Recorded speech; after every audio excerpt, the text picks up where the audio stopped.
Jadi tidak ada yang perlu disesali, tidak ada yang perlu diratapi. Tapi saya berharap apapun hasilnya bagi yang menang, tetap rendah hati. Kursi yang didapatkan pasti ada jerih payah, ada keringat, ada kerja keras para sahabat seperjuangannya. Betul? Jangan kemudian lupa bahwa ini adalah perjuangan bersama. Tapi yang belum berhasil juga jangan kecil hati.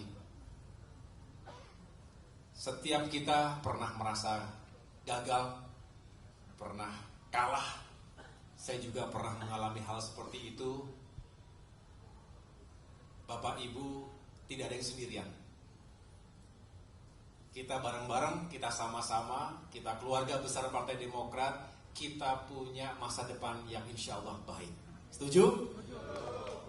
Jadi sekali lagi terima kasih, tepuk tangan untuk semuanya. Kita menunggu, kita menghormati hasil yang akan resmi ditetapkan pada tanggal 20 Maret nanti. Dan Bapak Ibu sekalian, sekali lagi ada yang sudah mengetahui seperti apa kira-kira hasilnya. Ada yang masih berjuang mengawal, saya juga tentu terus menyemangati. Jangan pernah berhenti sampai benar-benar sudah tidak lagi memungkinkan bagi kita mendapatkan kursi. Tetapi sekali lagi saya bangga karena berapapun jumlah kursi yang kita dapatkan, baik DPR RI, DPRD Provinsi maupun Kabupaten Kota, berapapun jumlah suara yang kita dapatkan secara nasional, itulah yang terbaik yang Tuhan berikan kepada kita. Setuju ya?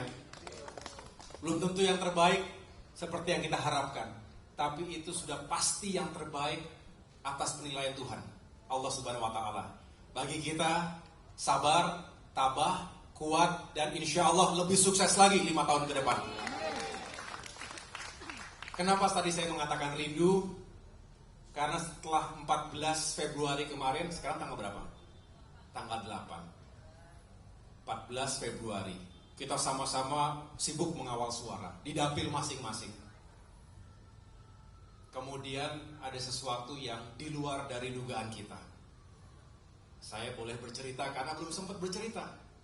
Dan saya merasa tidak enak. Istri saya juga, Anissa, selalu mengingatkan, Pak, kapan kita ketemu sama para pengurus DPP? Karena kita belum pernah bertemu menjelaskan secara langsung. Tapi bukan karena tidak mau atau menunda-nunda, karena memang situasinya belum memungkinkan. Dan baru memungkinkan hari ini, hari Jumat yang insya Allah penuh barokah. Karena saya juga menenggang rasa kalau kita bikin acara sedangkan semua masih mengawal suara di dapil. Rasanya kok kurang bijak. Nanti datang juga setengah-setengah karena waduh, masih kepikiran. Tapi sekarang sudah lebih longgar, walaupun tetap kita kawal sampai dengan titik darah penghabisan. Tapi saya mohon waktu sebentar saja karena sekarang sudah 17.26. Bapak Ibu, pada tanggal 20 Februari yang lalu, saya diundang oleh Bapak Presiden Joko Widodo ke istana. Dan malam sebelumnya saya dihubungi oleh Bapak Pratik, Mensesnek, bertanya apakah saya ada di Jakarta, dan kemudian saya mengatakan saya ada di Jakarta. Lagi bersama Bang AM dan Bang Andi Arief mengelola tabulasi sambil melihat sirekap, telepon satu persatu ke para caleg, termasuk tim yang ada di lapangan, termasuk Bu Andi Timo yang sedang menggelar war room di DPP sini dengan sistem pemantauan yang juga kita buat dari awal. Tiba-tiba mendapatkan telepon itu, dan kemudian tanggal 20 pagi saya datang menghadap beliau, dan tentunya beliau menyampaikan secara langsung ketika itu untuk mengajak Partai Demokrat bergabung ke pemerintahan dan memberikan amanah kepada saya sebagai Menteri ATR dan BPN. Sesuatu yang cukup mengejutkan pastinya bagi kader yang masih sibuk mengawal suara. Karena kita menduga bahwa sampai dengan 20 Maret rasa-rasanya tidak ada dinamika politik yang terjadi di tingkat pusat. Tetapi itulah jalannya, itulah jalan Tuhan. Dan kemudian ketika ditanya, ya saya tentu menjawab, kami siap, terima kasih atas kepercayaannya.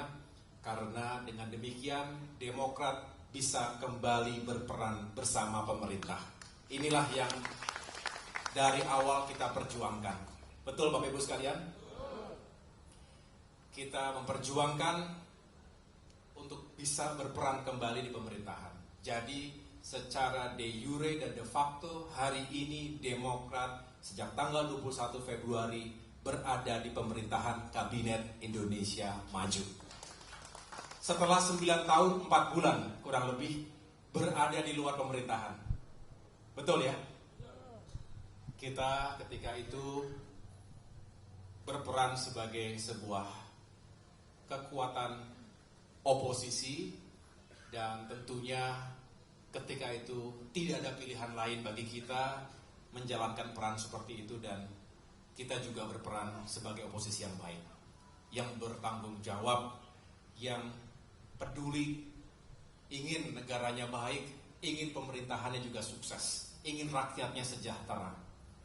Tapi tentu banyak sekali keterbatasan kita sebagai oposisi di luar pemerintahan. Kita hanya bisa menghimbau, kita hanya bisa mengingatkan, kita hanya bisa mengkritisi, tetapi tidak bisa mengeksekusi. Hanya mereka yang berada di lembaga eksekutif yang bisa mengeksekusi kebijakan dan program-program pro rakyat yang sebetulnya selama ini juga Demokrat perjuangkan. Jadi kalau melihat itu semuanya, melihat suka duka jatuh bangun Demokrat 9 tahun 4 bulan terakhir ini, kita harus mensyukuri posisi kita hari ini. Setuju? Kita syukuri sebagai sebuah bentuk amanah yang harus kita pertanggungjawabkan lahir batin. Dan jangan dilihat dari durasinya.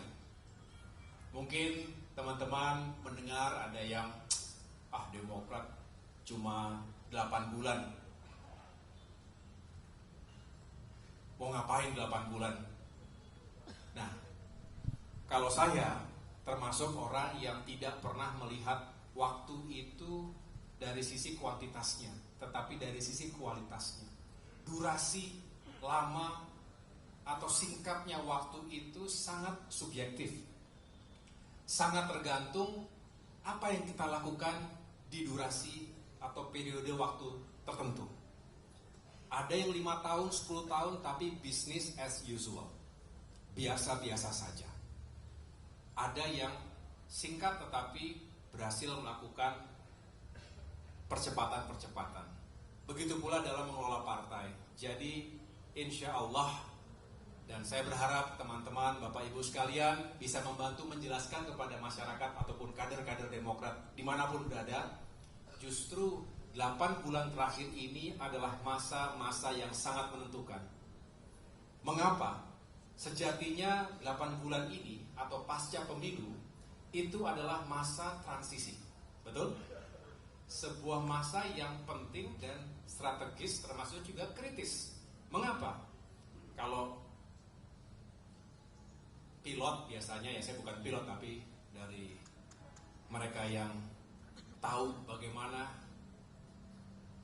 kritisnya sesaat sebelum landing maupun ketika akan take off.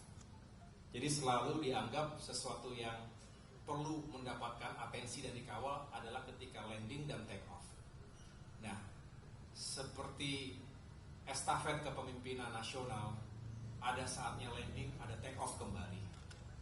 Nah, tugas Demokrat, walaupun tadi 8 bulan, sama-sama kita kawal agar pemerintahan Presiden Joko Widodo bisa menuntaskan tugas-tugas dan program-programnya, bisa soft landing, tapi sekaligus mempersiapkan agar take off berikutnya dan 5 tahun berikutnya pemerintahan juga semakin sukses. Insya Allah Bapak Prabowo Subianto jika pada saatnya nanti secara resmi telah ditetapkan sebagai Presiden Republik Indonesia 5 tahun depan, Demokrat ada di fase-fase yang penting ini. Nah, kemudian ada yang bertanya, mengapa di ATR BPN?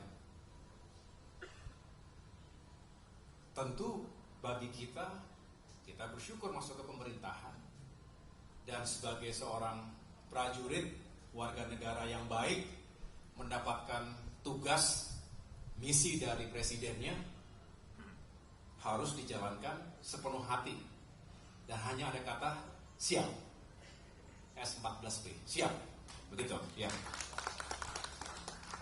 Saya siap menjalankan, dan ternyata ini juga baru 2 minggu sebetulnya. Jadi saya masih terus belanja masalah, masih terus memetakan apa saja yang menjadi isu sesuai dengan tugas pokok, fungsi, dan peran dari Kementerian ATR dan BPN, Agraria dan Tata Ruang, Badan Pertanahan Nasional, bukan pertahanan. Agak seribet-seribet kadang-kadang kita. Tadi saya baru menghadiri, intermezzo sedikit, ada launching dari namanya Indo-Pacific Strategic Intelligence, sebuah think tank di Perpustakaan Nasional, dan saya diminta untuk memberikan sambutan berbicara tentang pertahanan tadi. Nah, saya katakan, apa tidak salah undang panitia? Saya ini pertanahan bukan pertahanan. Ternyata tidak, karena mereka melihat saya juga tidak asing dengan isu-isu pertahanan selama ini. 16 tahun di militer juga cukup membekali kita tentang isu-isu tersebut. Nah, Bapak Ibu, teman-teman sekalian, saya kembali mensyukuri ternyata ATR BPN ini luar biasa cakupannya. Ada yang tinggal di atas laut? Ada. Dari mulai lahir